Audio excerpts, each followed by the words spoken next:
One of the most talked about aspects of the Trent Paschal case was the apology video that he made just prior to murdering his wife. He uploaded it onto YouTube, and YouTube pretty much immediately took it down, rightfully so. But I think we really do need to talk about it, not just to expose what a pathetic, lying rat turd he is, but also to point out many of these red flag phrases and behaviors that he shows in this video. So let's get into it.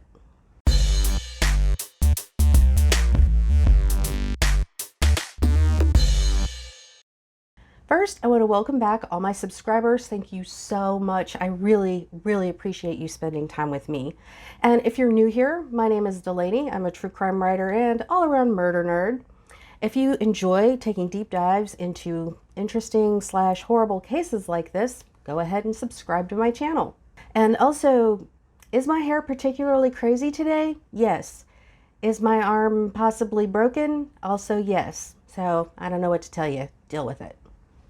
Okay, let's get back to Trent Paschal and his apology video. And content warning, I am going to have to mention the S word when talking about this video. It can't really be avoided, but YouTube really does not like this. So I'm just going to use the word S word, and I hope you'll understand what that means. But if even that is going to be a little too much for your mental health, you can go ahead and sit this one out. I won't be mad. I'm not going to give a content warning for murder because, well, you knew what you signed up for. So I made an entire video just doing a deep dive into the Trent Paschal case. So I'd encourage you to watch that first. I've put the link in the description just so that you have enough context to understand what this is all about. But the Cliff Notes version. In October 2020, Trent Paschal shot and killed his wife Savannah, then uploaded this apology video to YouTube before apparently attempting the S word by cop. Later, in April of 2021, he was able to slip out of his ankle monitor and steal an SUV at gunpoint and then go on the lam for several months until New Year's Eve of last year when he was caught and committed the S word. So now you're mostly caught up, but if you want to know the real details, and there are a lot more details, I highly encourage you to check out that video. Again, that link is in the description. Also, if you're interested in watching his video uncut without any of my commentary, I have that up on my Patreon account for my patrons. So if you're interested in that, go ahead and go to my Patreon page. The link to that is also in the description. Okay, enough preamble. Let's get into this thing. I'm recording this because I want my daughter to know that I love you, Paschal. I'm so sorry that I've done this. I want you to know that you mean everything to me. And I love you too. I love you so much. I love you like you're my own. Okay, so right off the bat, I bleeped out the names of his children because, you know, obviously they don't need to be dragged through this any more than they already have. But he did not bleep out their names. And bear in mind, he uploaded this for the public. This was not privately sent to his children. So this shows that he had zero thought for how all of this was going to affect them. He says he loves his daughter, and he mentions his stepson, and that she means everything to him, as he's right about to kill her mother and then presumably end his own life in a blaze of gunfire. So right off the bat, it's clear to me that this video is not for them at all. I didn't choose this. Your mom chose this. She's been cheating on me for a long time. I have audio of her talking to other guys. Okay, again, I didn't choose this. That is the functional equivalent to the classic abuser deflection of, look what you made me do. It is pure victim blaming, like he had no control over himself and taking zero responsibility for his actions. And then he goes on to say, she's been cheating on me. There is so much wrong with this. For one, she's not here to defend herself. For another, even if she was cheating, that still does not justify murder. And he mentions that he has audio. How exactly did he get this audio? And last, how in any universe is this appropriate to say to your 7 and 11-year-old children? Again, it's not, because this video was not made for them. Let's keep going.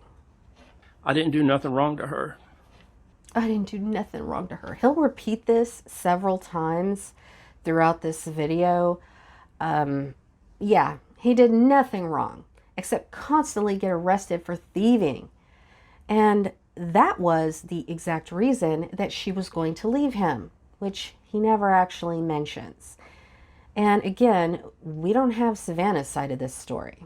So When we first got together, I told her, "You're too young for me." There's an 18-year-old difference in her age. And I knew she was kind of too young. okay, I told her she was too young for me. Notice the way that's put. He told her because he's the smart, rational one. But if he knew she was too young for him, what stopped him from just walking away? Once again, he's acting like he has no control over his actions. It was all her. Like she somehow forced him to get into a relationship with her. It couldn't possibly be that he was obsessed with a woman who was young enough to be his daughter, because it's pretty obvious to me that he saw her and pretty much all women as trophies and status symbols, something that you own and control. And the younger, the better, right? It was when Savannah stopped being under his control and started creating her own life and pursuing her own goals that he got so enraged that he took her life. But I didn't, she's been playing me for a fool. I told her not to mess with me, not to mess with my emotions. Don't play with me. I told her not to mess with me, not to play with my emotions. So he threatened her. Don't hurt my precious little Fifis or I'll kill you. This is just him, again, trying to put the blame on her. I got an audio where she was calling a guy yesterday on her way to get her eyelashes done. And she said, "Hey, baby." And he goes, "Hey." And I was like, "That's not my voice. Why is she calling somebody else baby?" Then she started talking about a dream and everything. And she had with them too about sex and everything. So here he's talking again about this audio that he has of her. And I have to wonder, how exactly did he get this audio? Did he bug her car or her cell phone? I mean, that's some next level control freak shit right there. And here he's also admitting that the only evidence he has that she supposedly cheated on him was her allegedly, again, we can't really believe a word he says, but taking him at his word here, she allegedly called another man baby and was talking about a sex dream with him. Apparently that was enough to just spin him off into a murderous rage. And also, again, this is supposedly for his 7 and 11-year-old children. I put everything into this relationship. I have done nothing to your mom. I've never hit her. I've never hurt her. I've never called her names. A couple of times when I got really mad, I would say a bad word or something, but I've done everything I can.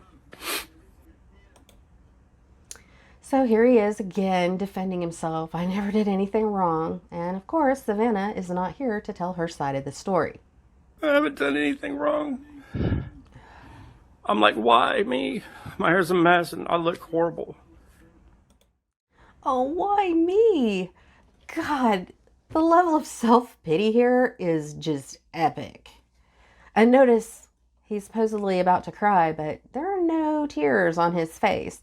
And he's immediately concerned with how he looks on camera.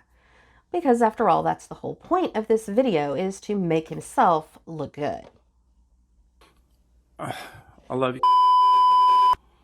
I love you so much. Please do something good with your life.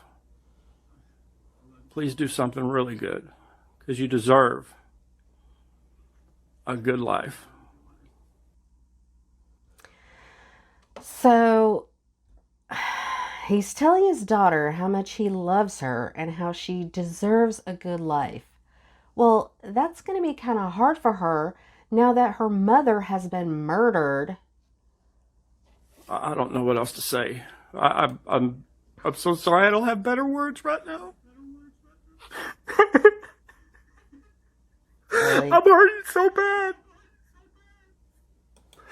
Oh my God. This fake crying is the worst.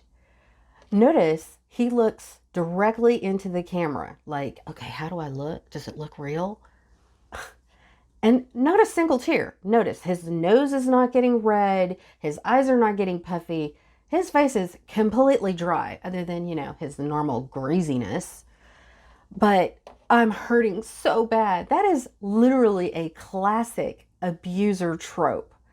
That's their excuse. Oh, I'm just in so much pain. I couldn't control myself. It's fucking bullshit. Well, I mean, this whole video is fucking bullshit, but I really feel like I need to point out that he's not even creative about it. I don't know what else to do anymore. You could try leaving. You could try doing that. I didn't do nothing wrong to her. I provided what I could. I've done what I could for her. I've done nothing but good for her. Nothing but good for her, except constantly getting arrested for thieving and also apparently spying on her. And I've treated y'all good. I've done good things for y'all. And I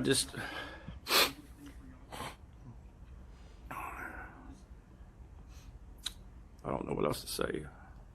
I love you. I love you so much. Do something good with your life. Make me proud. Make me very proud. Okay, more about how much he loves his daughter, and he tells her to make him proud. And I swear you can almost hear him finish that sentence, unlike your mother. But yeah, 7-year-old little girl, you need to make this whiny, lying, murdering thief proud of you. I cannot roll my eyes hard enough. And Mom, I love you. You've been the angel through my whole life, taking care of me. You're there when I need you. You've always answered the phone for me. You've done everything. So here he is telling his mom how much he loves her, and it's telling that he calls his mom his angel and that she was always there for him and always answered the phone for him, which I take to mean that she always bailed his ass out of jail. In fact, right after this, when he was arrested, his parents put a second mortgage on their house in order to bail him out. And he repaid them by taking off. So anyway, let's continue. Sorry, I keep looking at the cameras. I don't know how much time I have. So this is more evidence that he's inside their home. And if you look behind him, you can see like in the corner, that black weirdness, that's like a Halloween decoration. This was right before Halloween, and they had lots of Halloween decorations up. That was Savannah's favorite holiday, like mine. You can see the frame of what looks like a closet or a bathroom door behind him. I mean, it just obviously looks like he's in a home. And then when he mentions that he's looking at the cameras, well, that's probably the security cameras. So he's waiting for something. And I think it's pretty clear he was waiting for Savannah and her mom. So let's keep going. Like, I don't know. I was going back. My mind is everywhere. Is it? Is it really? Because it kind of seems to me like your mind is focused on one thing, making yourself out to be the victim. I can't concentrate right now. I didn't. Anyways, Mom, I love you so much. You're my angel. I love you. You mean everything to me. And Dad, you've done a lot for me too. And you've taken care of me. You raised me good. Yeah, that's debatable. You've done whatever you could. Thank you. I appreciate that. I love you so much. You love me like your own. Okay, I want you to watch this very closely. He looks over to where he already mentioned the cameras were. Now, let's watch what he does and listen very closely to the audio.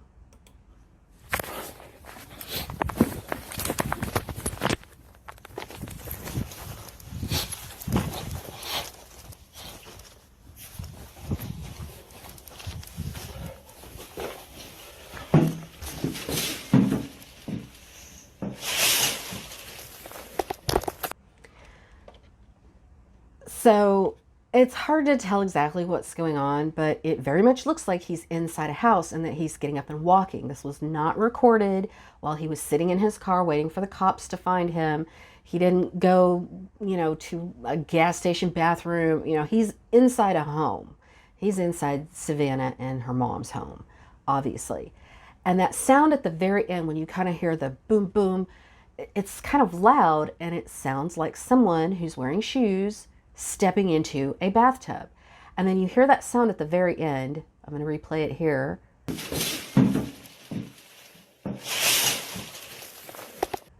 I mean, does that or does that not sound like a shower curtain being pulled across the shower rod? I mean, and when Shirley reported this to the cops, she specifically said that he had been waiting in the bathtub for them when they returned home.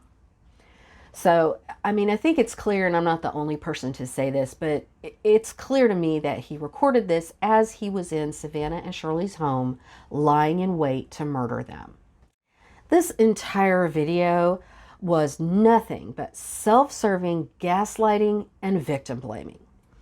The fact that he made it as he was waiting to commit murder and then posted it to the public just shows how much of an entitled narcissist he really was. And while I see the point that we shouldn't give him any more attention because that's what he would have wanted, I don't actually agree. First, he's not here anymore, so he's not getting anything. The other thing is that I think this video is really educational. It provides a window into the minds of abusers like this, the entitlement, the refusal to take responsibility for his own actions, the victim blaming. This kind of thing is way too common, and I think it's important to see it and to recognize it. Maybe by sharing them, it can help someone else recognize these kinds of red flags before it's too late. And if you or someone you know is experiencing domestic violence, call 1-800-799-7233 or text LOVEIS to 22522 or go to www.thehotline.org. If you like this video, please give it a like and subscribe to my channel. And check out my Patreon. The link is in the description. Till next time.